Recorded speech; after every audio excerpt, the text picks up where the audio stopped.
spotlight. Me. Bing! I would describe Hugh Grant as a national treasure. Yes, yes, I think that's fair.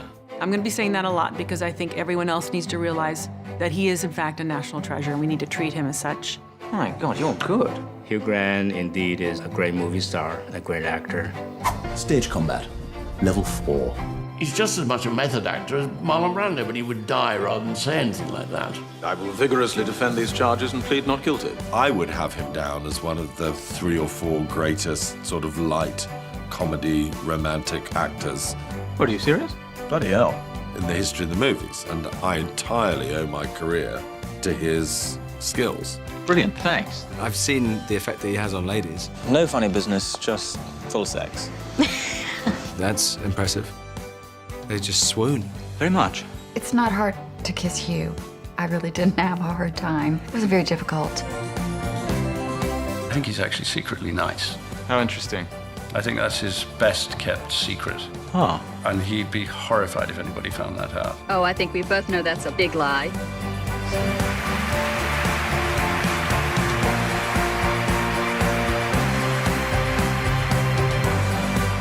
People are supposed to say at this point, oh, darling, it's a doorstop, you know, it's in my loo. But not at all. I put it somewhere where everyone can see it as soon as they come in. It's got a light behind it. You know, it's got one eye open, the Bafta, and this terrifying light shines through it, so you really can't miss it, and I think that's very important.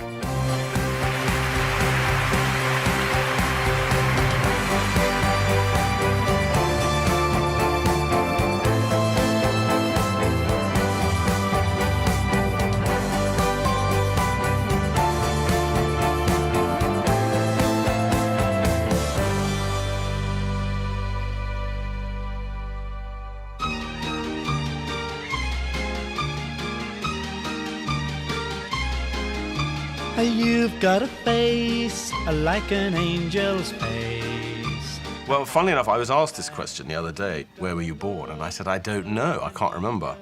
And my mum's dead, and my father can't remember either. So we're not entirely sure. But I think it was the Hammersmith Hospital, the one next to Wormwood Scrubs Prison, where I've subsequently had about 800 of my own children. So if that's true, it's nice and cozy.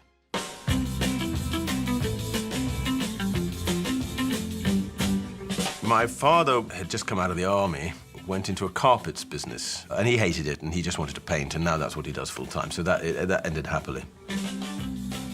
And my mum was a teacher in a primary school in Chiswick, and to this day, when I go through Heathrow and I'm buying something at Boots, frequently the person at the checkout said, your mum taught me, and then they do very good imitations of her getting angry.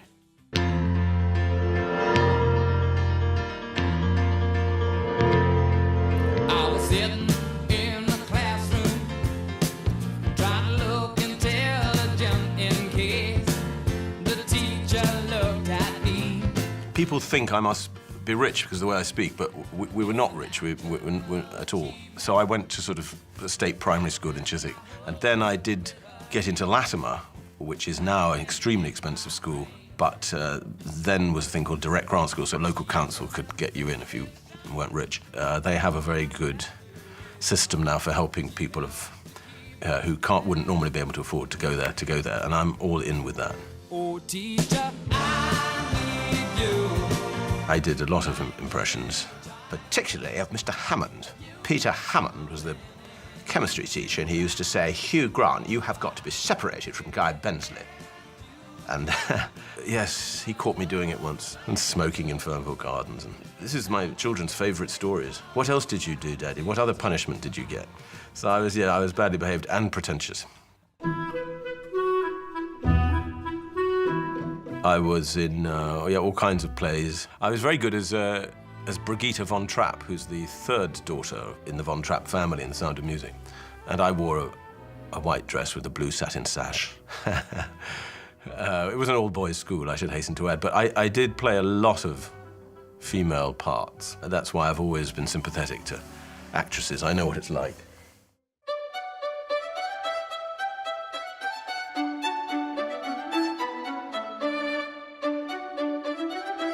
Yeah, well, doing school plays and plays at Oxford, they're just fun. And you all get drunk and you're showing off. It's lovely.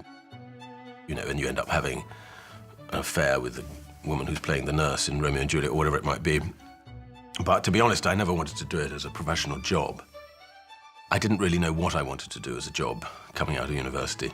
Someone rang up and said, you remember you played that part in that amateur film at Oxford? Well, we're previewing it at Bafta. Do you want to come and see it? So I thought, might as well. I got on my bike, and I biked from Chiswick to Piccadilly, and I saw the film, and I think it was terrible. Take one. Look, this is the 20th century, isn't it? Take it! Take it! It was terrible and pretentious. But these agents came up afterwards and said, you know, you want to be an actor?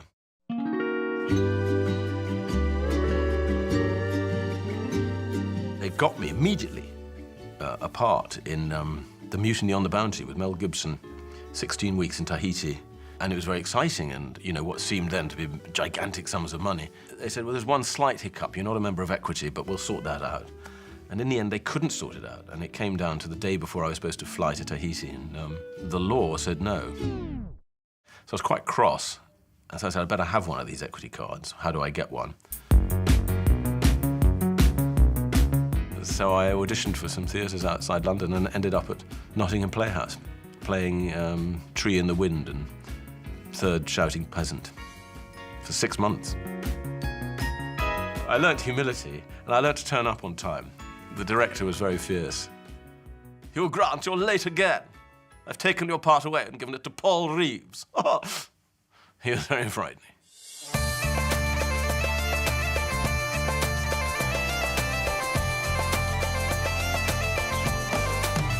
I was fractionally bored at Nottingham, and there was another young actor just come out of RADA who was a bit bored as well, so we wrote a show, a comedy sketch show. And then we took it to the Edinburgh Festival, and our impresario had put us in a 700-seat theatre, and our first night's audience was 7, and it was very sad. They have nothing to do with horse racing, which is not why they are called the Jockeys of Norfolk. And then one day, Russell Harty, who had a BBC show sort of about the fringe, invited us on to do one of our sketches, and we went on. It was a rather good sketch. Are you very tired and wretched? I'm all right. No, you're not, my girl. I don't care if all the inns are full. This one's going to give us a room. Knock, knock, knock, knock. Knock, knock, insistent, knockety, knock, knock, knock, knock, knock, knock, knock, knock, knock. Come in, keep your head on there. Good evening, I require a double room for the night. I'm sorry, mate, we're chock-a-block. Now, look here. My wife's going to have a baby. And we came in the next day ready to give out tickets, and there were queues sort of 17 times round the building, and absolutely packed houses, and that was a huge ego trip. Here it is, our television debut. Yeah, our debut as a team. It's not my first time on television, though, is it? No, it's not my first time either, because I did that Juliet Bravo, as you know, a while ago. Right, so I think what the lads are trying to say is it's actually just my first time on television. So, yeah, I was actually very happy doing this show that I'd written with this friend, or these two friends. We wrote them and did silly voices in them. This, for instance, a family group of which this hearty fellow is surely the dominant male. I'm going to try now to get quite close to him.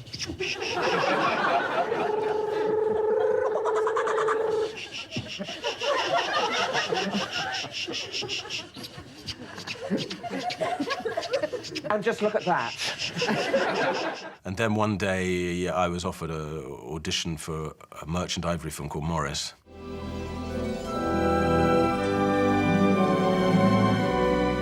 And I remember saying to my brother, who was home for the day at the time, he was a banker, he was ill. I said, I'm just not going, that sort of acting thing, I'm not interested, I like my own show.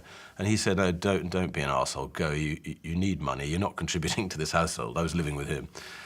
Go and dress up nicely. So I put on a suit and I went, and James Ivory was kind enough to like me. It was extremely frightening, but it's a lovely film, beautiful photography by a man called Pierre Lhomme. Do you realize I would have gone through life half awake if you'd had the decency to leave me alone. Part of it takes place in Cambridge, so I suppose, you know, that helped a bit. Being sort of Oxbridge Ponce, I knew how to do that. A masculine love of physical beauty and of moral beauty and of the beauty of the thirst for human knowledge. You omit that, and you've omitted the mainstay of Athenian society. It was a sensation in Japan. They had a thing then, I don't know if they still have it, for English gentlemen. And you couldn't get into the flat for letters from Japan, all full of origami. Thousands of origami cranes and spiders and crabs and and I love you, Hugh, I love you, I love you.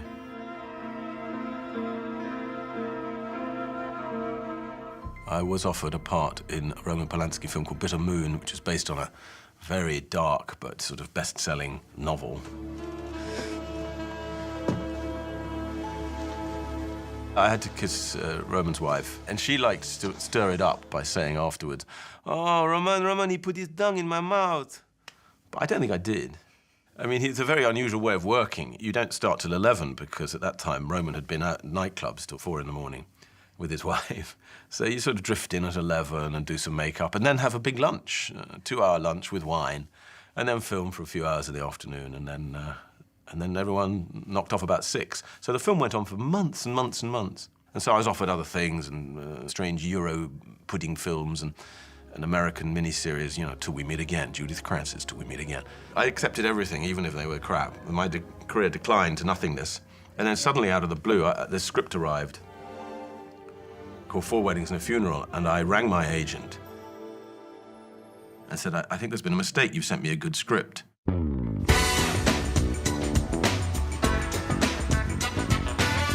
I went to this audition in Carnaby Street, and I was very fed up by then. And I remember walking up the stairs thinking, oh, this is the last audition I ever do. This is humiliating.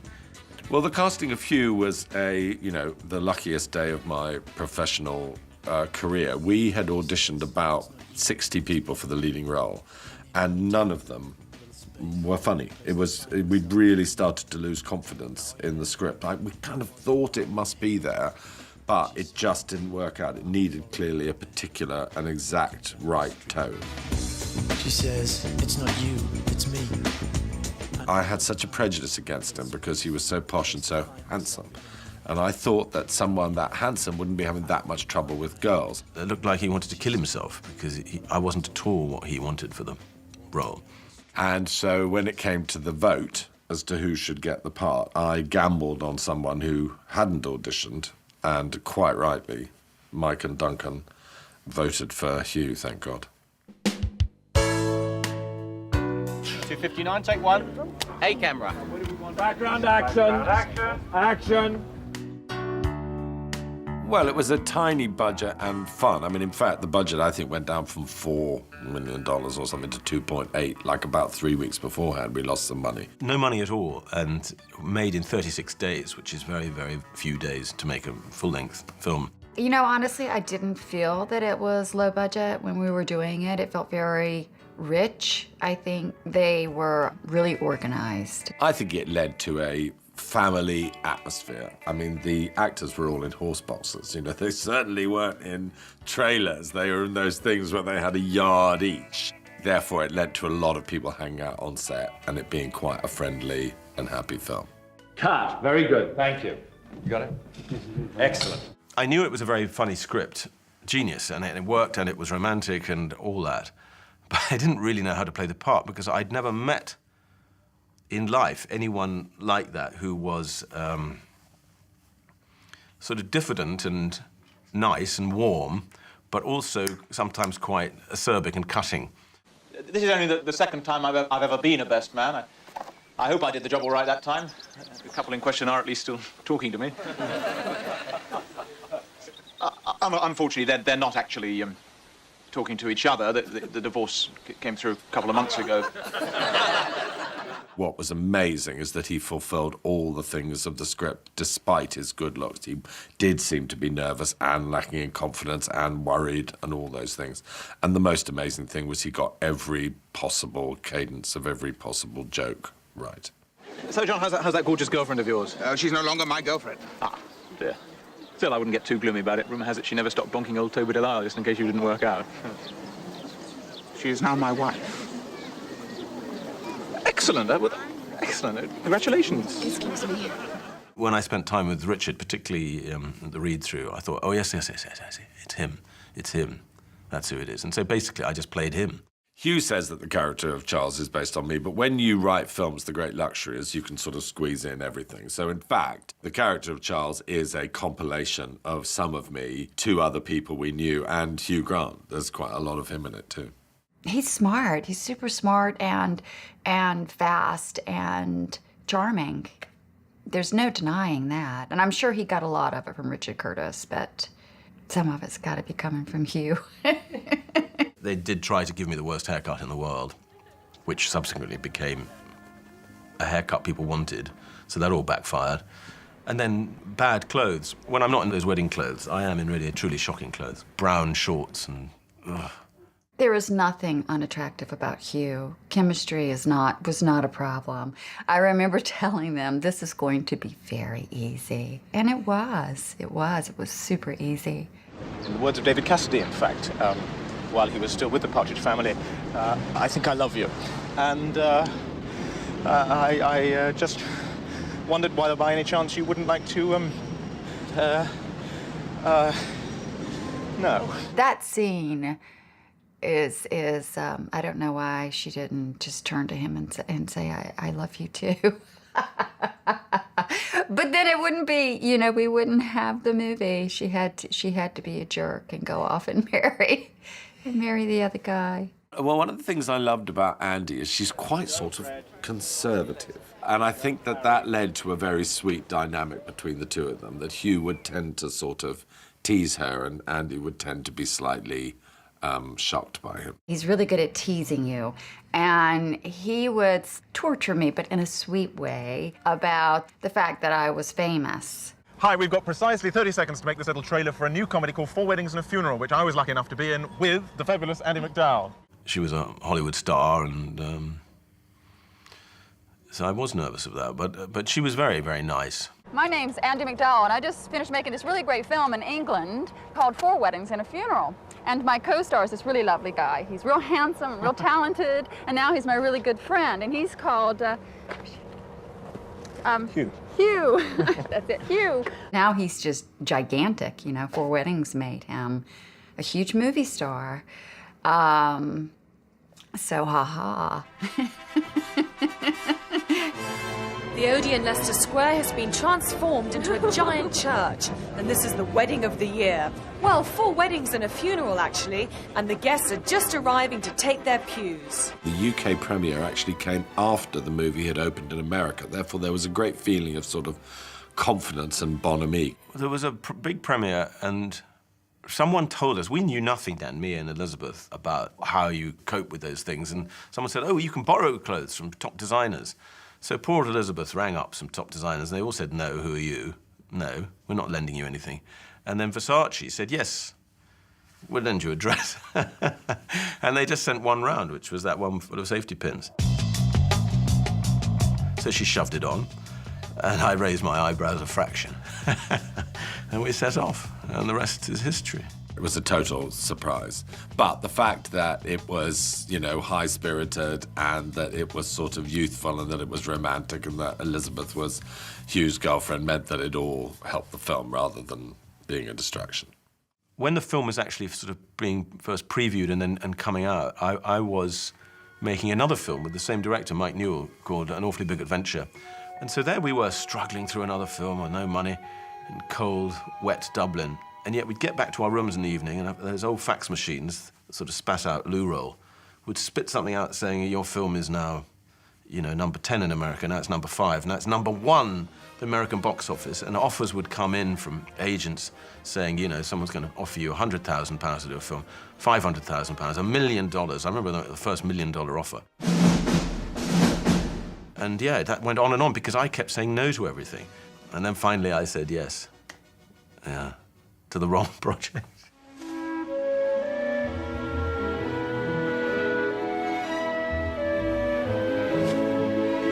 They spend about as much in a day as you took to make a whole film. and a studio, you know, breathing down your necks, saying, okay, Hugh, this is our big tentpole movie for the summer. You think, what, on my back? New toast to stability. Honey! It did well, yes, but it might have done better had I been better and had I not been arrested the day before it came out. In terms of genuine entertainment, they really know what they're doing. I screwed it up. That never helps.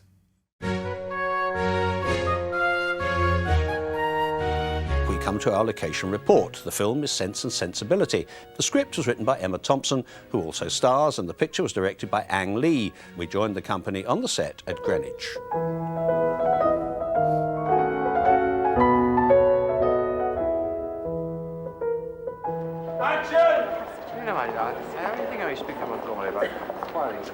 Ang Lee, who I love, I've always called him Fang Lee, and I don't know why. He doesn't mind. He called me Fang. That's what a year later, I ran him in con. He said, hey, from a distance, hey, Fang. Fang spoke very little English when we did Sense and Sensibility. Sense and Sensibility, when I worked with him, that was my first English job. My English is bad. It's not sufficient. Action. He didn't have the classic bedside manner of a British director who holds your hand, strokes you. And I like a lot of stroking. So, yeah, he did say to me and Emma after our first scene, and we thought we were pretty damn good. Cannot you take him with you? We cannot possibly afford him. Perhaps he could make himself useful in the kitchen. Forgive me. We went up to Ang, who was at the monitor, and said, what do you think, Ang? And he said, very boring. And that was depressing. Yeah. And then he said to Kate Winslet after her first day, don't worry, you will get better. I think I earned their trust. It takes about 6 weeks. It gradually eased into my comfort zone in making the movie. Cut! Obviously, when he confessed, I love you, I'm still available, that's when everybody cries. Then you And it has that turn. It's brilliant. are not married. No.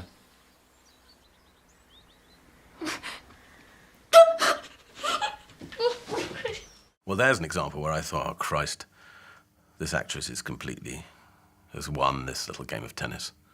Because Emma was bloody good in that scene. I just stand there stuttering away.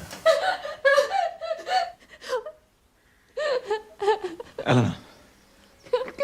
I was 100% happy for the movie and for having him act in the movie. I remember I used to drive down from where I lived to have dinner once a week with my friends, Piers and Paula. I used to, on the drive, imagine what would it be like if I turned up with Madonna in the car. And I just thought Piers would be polite, Paula wouldn't know who she was, Helen Fielding, who always had dinner with us, would scream a lot.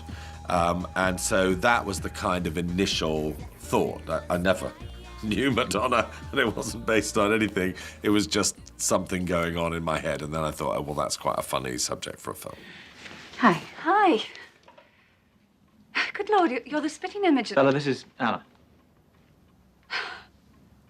Right. Okay, crisis over. Max, this is Anna. Hi. Hello, Anna. Scott.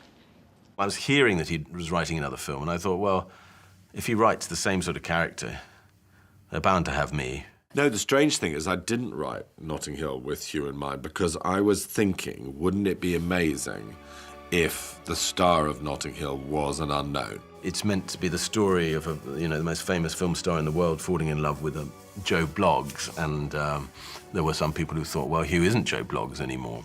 And then we started to audition, and we gave up after about a day. I just thought we're in exactly the same situation we were in before, that we're not going to get anyone who can make these lines entertaining, and I know that Hugh can. They managed to give me the part. And then I said, the important thing here, Richard, is that I'm not exactly the same as in Four Weddings. And he said, yes, it's not the same part. And then I did play exactly the same part. Pretty much. Oh, Shit, Bridget, it's my sister's birthday. Shit, we're meant to be having dinner. Okay, that's fine. No, I'm sure I can get out of it. No, I mean, if it's fine with you, I'll be your date. You'll be my date to my little sister's birthday party. If it's all right. I mean, the thing I loved about Hugh and Julia together is both seemed to be acting very naturally. Julia's obsession was not to play a movie star. Well, I mean, she was such a gigantic star at the top of her very game at that moment. So it was amazing that she was agreeing to do this thing. If Mr. Thacker realized he'd been a daft prick and got down on his knees and begged you to reconsider whether you would, in fact, then reconsider. In some ways, my sort of richest experiences with Hugh are just the extent to which he gets things right. Yes, I believe I would. That's very good news. The readers of Horse and Hound will be absolutely delighted. So that sense of kind of warm satisfaction on a film set where you know, oh, we've got it, that's a thing that I've had a lot with Hugh, which makes me extremely happy. Notting Hill is another romantic comedy starring Hugh Grant, but this time he stars opposite the American actress Julia Roberts. Yeah, a huge premiere at Leicester Square. It was my godfather, who lives by himself in Winchester, who came and, first of all, he gave his coat to Julia Roberts at the party afterwards, thinking she was a coat girl, which was stupid because he'd just been watching her in the film. And then when she explained very nicely that she was the girl in the film, he chatted to her and fell in love with her, and asked me afterwards if he could have her phone number to invite her out. He was then about 80.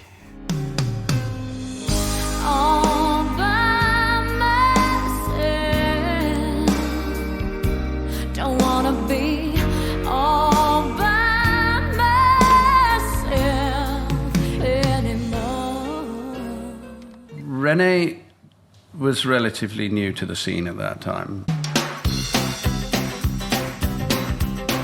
But I think Hugh was such a huge star, it seemed to take it up a notch.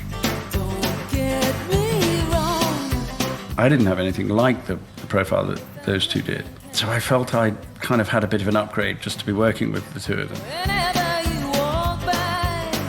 And I did think it was an absolute joy to have Hugh playing a bad person.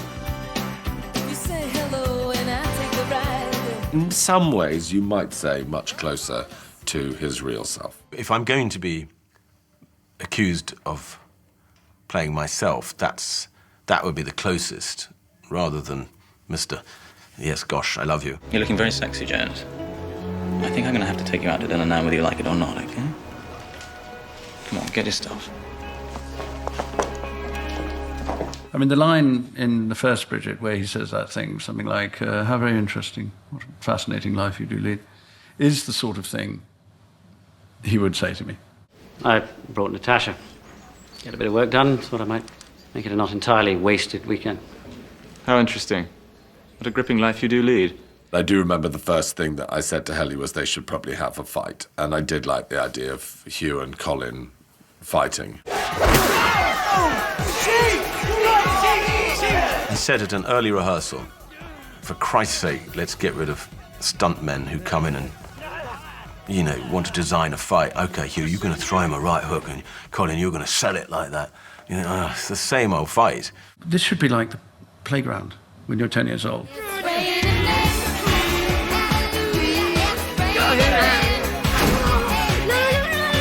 And plus, we're two, you know, Oxbridge-educated Englishmen. We would be hopeless at fighting. So I said, let's just be crap. Let's just be, as we are, very angry, very cowardly men. Cynically, in the second film, everything that had been a success, we just doubled up on. So Bridget was twice as fat. Her walk was twice as silly. Our fight was twice as hopeless. Hugh and I have almost never worked together except to kick each other. I think that's really our history. Are you going in, Peter? I'm going in. You're coming with me. Colin was very grand about the cold water, so we had to have heated water for Colin, and I think he was quite upset about the cold water as well. but he's getting on a bit. We weren't young even then.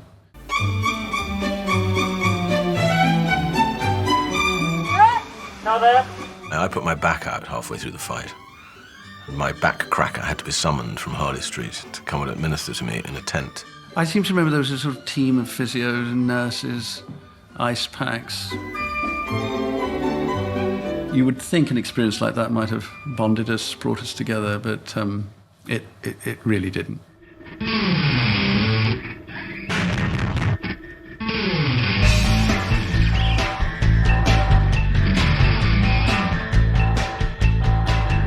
About a Boy was set up with a different director, different production company. That director never really wanted me. It came into the hands of Robert De Niro's company. Then they got different directors, these Whites brothers. 3-1-1-4, Bravo, take one. He wanted this particular role because it did have some real depth and darkness to it that was distinct from stuff that he'd done before. Spat. This was exciting. A potential goldmine of single mums. I could see the beautiful creatures now, getting roaring drunk, forgetting their troubles, ready to rock and roll. The whole blackness of his strategy of signing up to a single-parent support group just to pick up women who would be grateful. Marvelously black. And I respond to that. There you go. Okay. Yeah, perfect, thanks. Trust me? Of course. And by the end of the evening, I had a date lined up. Single parents alone together, single parents alone together, all for one and one for all. I think a lot of the time when people are performing, there's always elements of their personality that they place into it. And I think that's what was wonderful about his performance in this film, was that it was probably slightly closer at times to him than some of the other movies he's done. His circumstances were not that dissimilar to my circumstances. He wasn't me in that I am profoundly West London and he was very North London trendy, and I'm not remotely trendy. A man with money living alone. I had money by then. But, you know, he had a cool look and he had a sort of slightly North London sort of lilt to his voice. The important thing in island living is to be your own activities director. And I find the key is to think of a day as units of time, each unit consisting of no more than 30 minutes. Full hours can be a little bit intimidating, and most activities take about half an hour. Taking a bath, 1 unit. The whole thing of dividing your day into half hours, I've definitely done that. I did do auditions with lots of boys, and he was great, and his problem was that he was too good looking, and so we gave him a terrible haircut, the worst haircut in the history of hairdressing. Yeah, I remember Nick in the moment was quite nervous, but he was really good at improvising. And I think that as much as Hugh likes to fill his scripts with notes about the character and about the lines, it's also really fun for him to improvise. I remember being very nervous, but Hugh being very, very calm and easy to work with. He did kind of joke around with Nick quite a lot, and in fact was influenced by Nick. Nick somehow convinced him that the car he had wasn't good enough and he needed to buy an Aston Martin Vantage, which I think was the most expensive one you could get. I'm obsessed with cars, and I got wind that he was in the market to get a new car, and I was like, brilliant. I can basically be a broker in this. And would go out and like get Top Gear magazine and come in and be like, and I'd circle and be like, these are the ones. I'm in love with my car. Got a feel for my automobile. He test drove a couple of Aston Martin DB7s, and I think ended up getting one. I like to think because of my influence and taste. Paul and I had sort of a first run at adapting the book, and then Hugh had notes. We needed some kind of ending that was a bit more of a film ending and less of a sort of novel, you know, novels just meander away. Paul and I and Hugh tried to think of the most dire and hellish social situation that someone could be in, which is bombing at a school talent show in front of the entire school.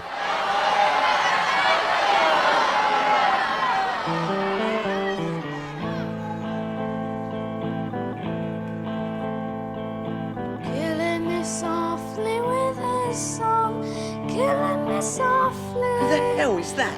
And then Hugh went to work with kind of complete abandon at learning the part on the guitar. He sang as if he knew me. Will? He was very intent on being able to play it to a puzzling degree. With his song.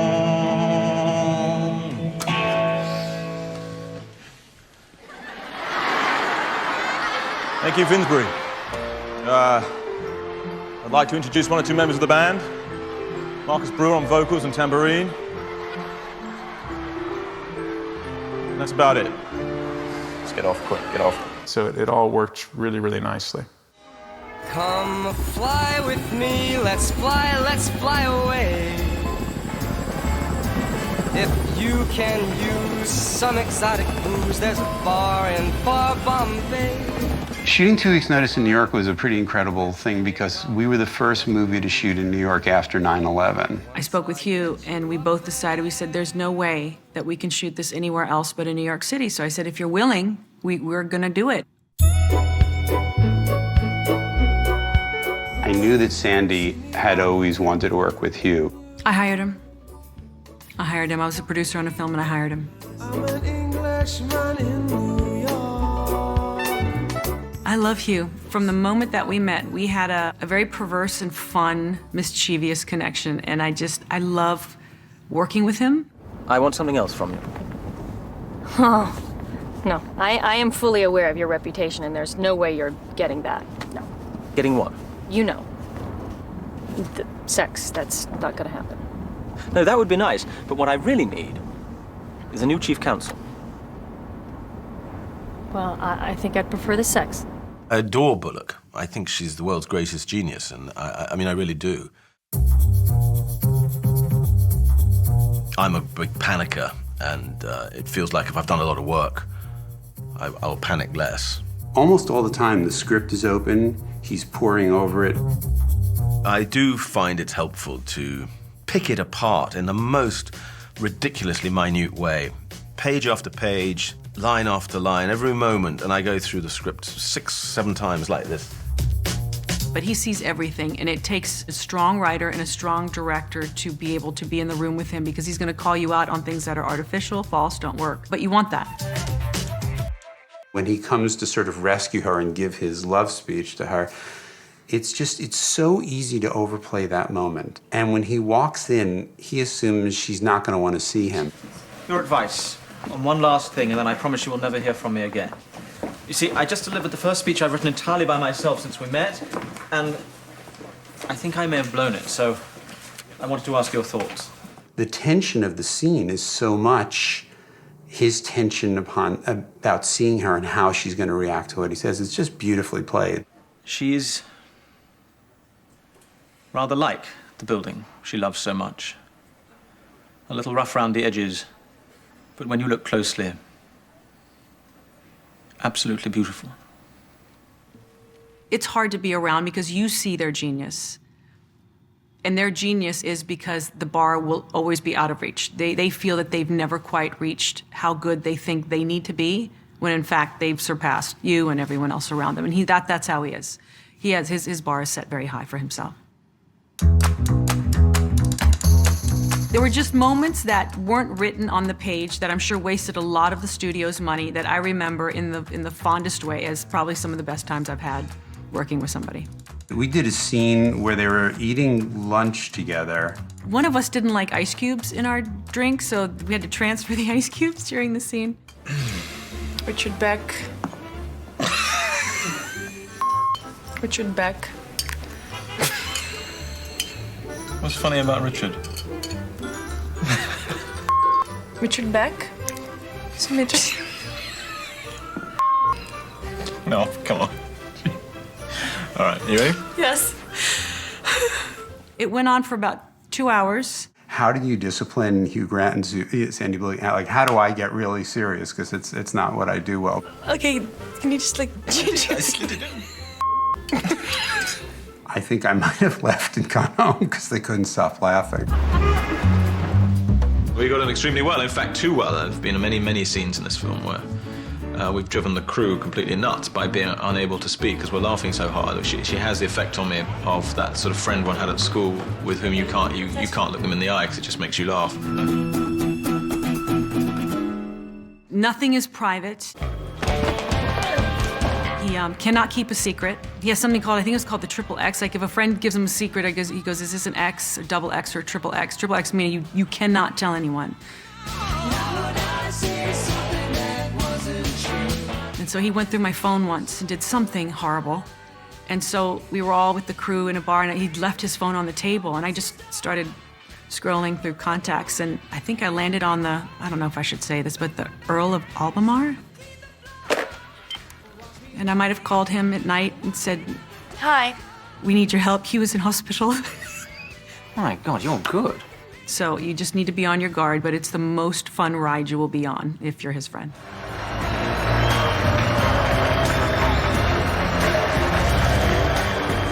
Love Actually was the first film that I wrote with Hugh in mind, and I had this idea about a prime minister for a long time, and I loved the idea in terms of what I'd done with Hugh, that he started off, as it were, being sort of young and nothing, and then divorced, and now the idea of casting him as a prime minister is a much more sort of big and serious role. Well, I thought he was a delightful prime minister. Welcome, Prime Minister. Whoa, I must work on my wave. The script came across, and I thought, well, that's another smash hit for Richard. I don't know if I should do it, though, because although it's the Prime Minister, you know, it's the same kind of guy again. He was quite funny about the fact that I still wanted him to do some sort of charmy, quirky, more old-fashioned Hugh Grant things.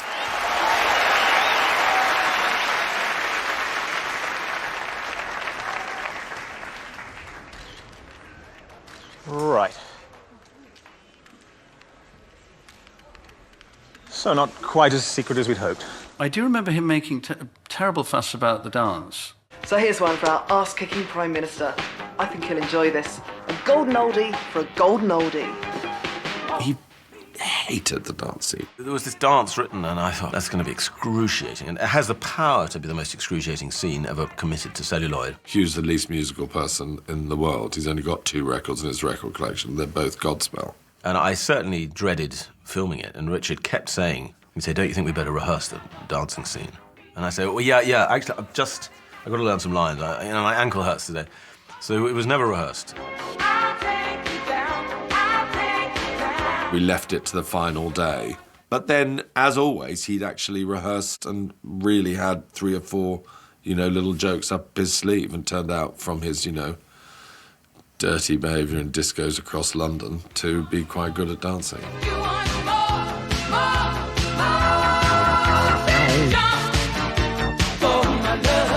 And then on a day, imagine, you're a grumpy 40-year-old Englishman. It's 7 o'clock in the morning, you're stone cold sober, and it's okay, Hugh, if you just like to freak out now. It did delight everybody, and I think it's the highlight of the film for a lot of people.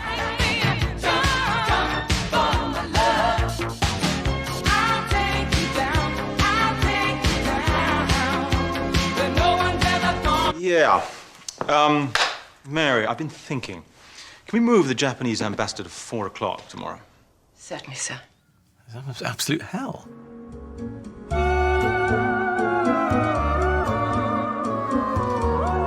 Hugh and I started flirting with each other. He would come over and we'd have tea, and I said, I've got something you'll like. That was the extent of my persuasion. Well, how could you not say yes to that? It's a hilarious story, a true story of the worst singer in the world. And, you immediately go to recordings of her on YouTube, and it's bloody funny.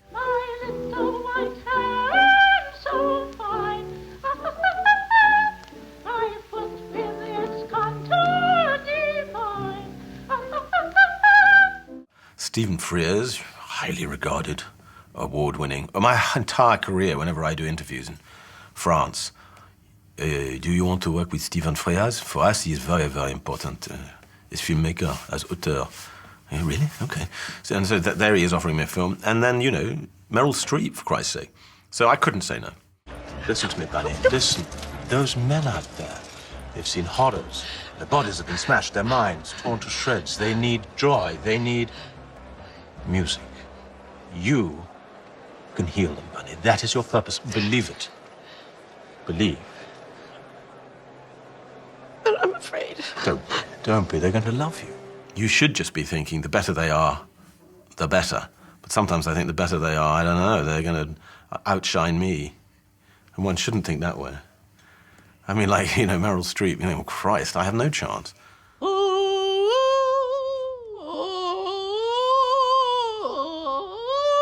Use the air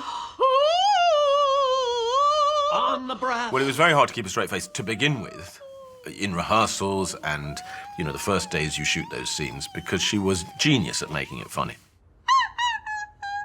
I thought, oh, this will be a piece of cake because I can't really sing that well. But it was much more difficult. She tackled the most difficult arias. Very, very challenging, way, way up in the stratosphere roles. Just to sing as well as Florence Foster Jenkins was a challenge. Stephen Frears is so not what I expected. So he sits there, he doesn't work everything out in his head at all. I mean, I have my doubts whether he has a script. I think he has a script. But it's not preconceived, everything. He watches the monitor and wants to be entertained or moved. And if he isn't for some reason, he can hear it immediately. He might not know precisely why. So no, do it again. I'll know when it's right. I couldn't tell you exactly how it should be, but I know when it's wrong. Oh, bravo, funny. And all the reviews are just terrific. Yeah? But no post. I don't think they covered the concert. Stephen Frears was brought up on tiny budgets where one of the most expensive things is film running through the camera. And so as soon as the actors have finished speaking the lines that are written on the page, he goes, "Cut! Cut!" And you go, hang on. I was just about to do a hilarious improvisation that you might have liked to use in your edit. Sorry. Yes, well, we'll do it to take two, and I promise I won't shout cut. And as soon as you get to the end of the scripted line, cut! And then you say, Stephen, it's not even film anymore, it's digital. Yes, you're right, we'll do another take. It's like a sort of Tourette's.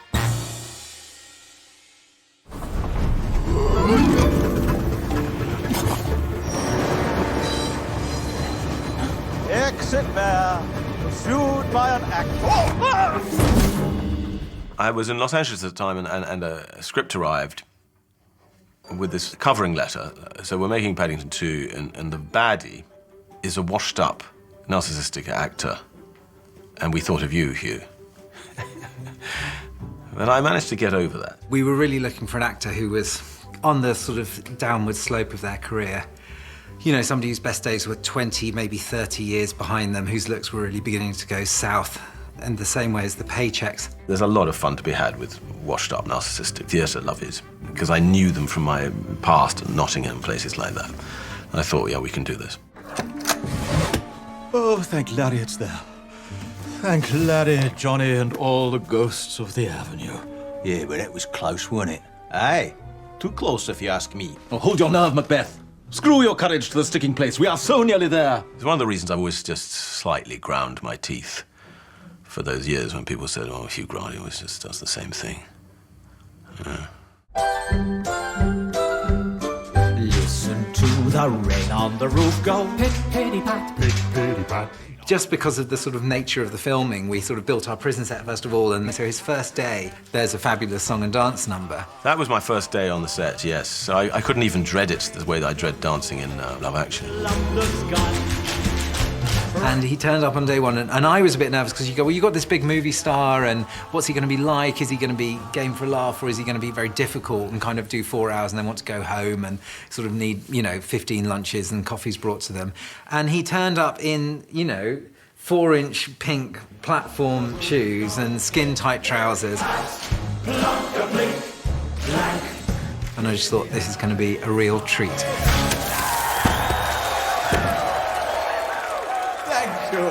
Thank you. Well, it seems I didn't need the West End after all. Just a captive audience. Paul King, who wrote and directed that film, is the polar opposite of Stephen Frears in that he's a complete control freak. Everything is worked out to the tiniest detail. What a clever little plan. It's quite frightening, but the result is extraordinary.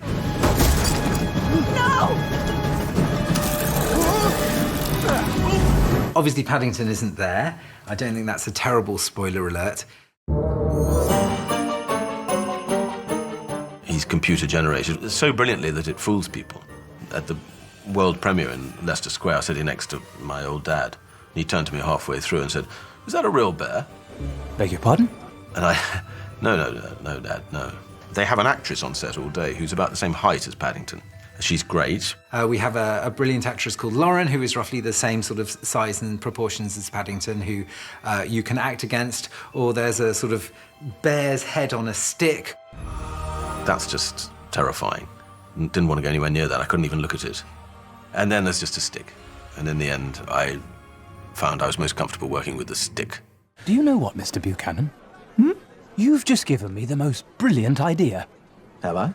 What is great about Hugh is that he is able to do those kind of big comic gestures and kind of really nail the jokes, but without selling the character out. You swear to tell the truth, the whole truth, and nothing but the truth? May my entrails be plucked forth and wound about my neck, should I deceive.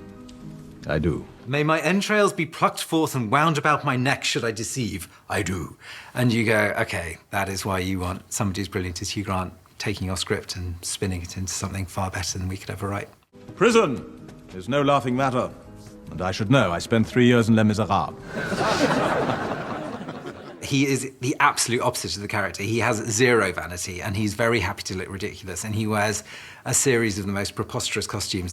Can I recommend Harley's Gourmet Din-Dins? More taste, more goodness, more, dare one say, class? Finding an actor who's prepared to do that requires a huge amount of sort of self-deprecation and humour, and Hugh brings that in bucket loads. I loved all my costumes in Paddington 2. He didn't take any of them home, as far as I know. But if you asked me which one I felt most comfortable in, it would be Sister Arabella. I don't know why. I looked enchanting, I think. An unusually attractive nun is causing mayhem in the cathedral dome. Activate emergency protocol. I genuinely think Paddington 2 is a sort of masterpiece. Bullseye. My 2-year-old comes up to me every evening with a sword or a stick and says, "Stage combat level 4. Stage combat, level 4. Kids' films, sequels, animated, they're not supposed to be masterpieces, but I think Paddington 2 sort of is.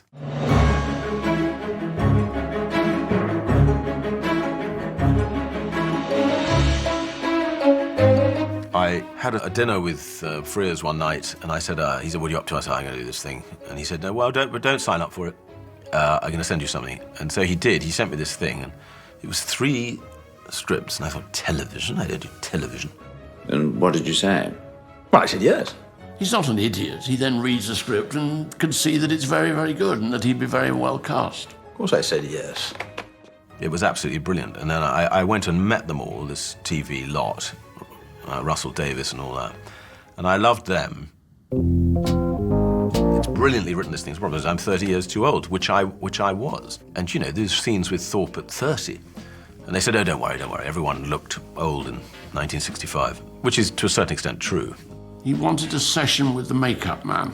If I'm going to do this job, I need to have this one guy who's a genius called Daniel Phillips, who I'd done Florence Foster Jenkins with, but who also done lots of historical films. He wanted to be able to say, "Can you make me look like Thorpe?" We went with dark lenses and the haircut, even though we swapped the parting. So that was interesting. Thorpe parted it this way, and it just looked terrible on me, so we went that way. And some people have objected to that. And then he hollowed my cheekbones, and I got on my bike and lost about a stone, because he was quite gaunt. It's part of his whole reptilian thing. But it was amazing to watch him emerge in the makeup mirror. I can see you had to get that right, and he was, you know, well done him, and well done Daniel. And then the clothes were huge, especially the hat. Couldn't make him work, and then we found exactly the right hat, and the right angle, and suddenly you see the character. I'm told by Russell Davies that we had a vast budget in BBC terms for A Very English Scandal. It seemed to me we had no money at all. They'd say, right, we're going to do the House of Commons now. And you say, well, how can we do the House of Commons? West Sussex in a farm. And they say, no, come with us. And you'd go into their grain store, piles of grain, sort of virtually cows bleating in a corner. Cows don't bleat, sheep would bleat. It was done in a barn, yes. And I remember, they constructed 3 benches or whatever it was. So these were tiny sets from about there to there. And there would be a whole lot of extras who'd been sitting there for hours and had to be woken up. And it would be 1 o'clock in the morning, and suddenly I'm doing all the House of Commons scenes in this freezing cold barn.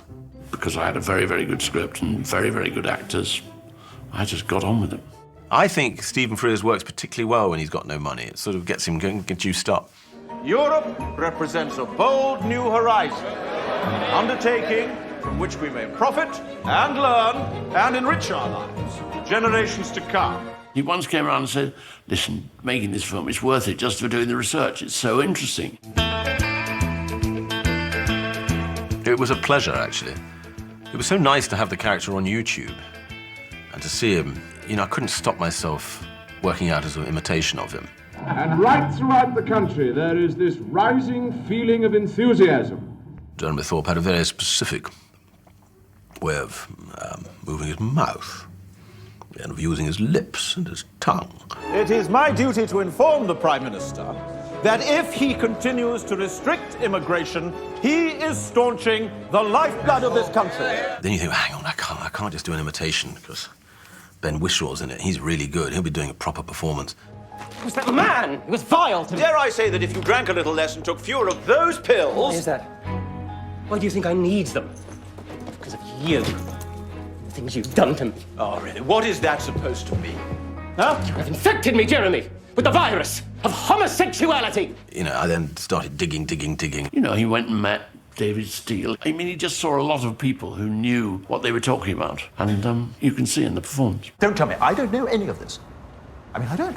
I don't, do I? I never have. I do not know. And you will keep it that way, you idiot. So I create these enormously dense biographies.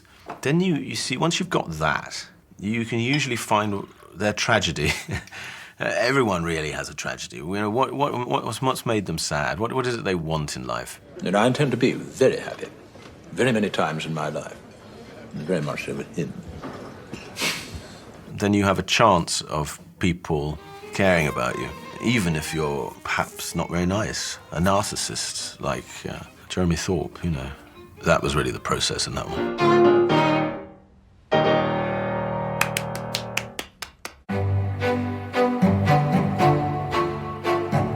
I don't know. I got very interested in life outside showbiz as well in the last 5 years. I got very involved with the Hacked Off campaign, and dealing with real life instead of creating synthetic life was incredibly refreshing after all those decades. I've got a feeling we might be up for a very interesting decade if Hugh could be bothered to do it. Because his performance in Paddington was amazing. He's a very, very great light comedy actor and a really interesting British character actor in the same body. I'm just happy that he's decided to go back to work. It might be because he needs to pay for all his children. Despite his somewhat grumpy, curmudgeonly, misanthropic demeanor, he is one of the best people I know. He's very fast. He just knows how to make everybody laugh. It's a privilege to know people like that. He's such a brilliant man and so generous. We need him back on screen.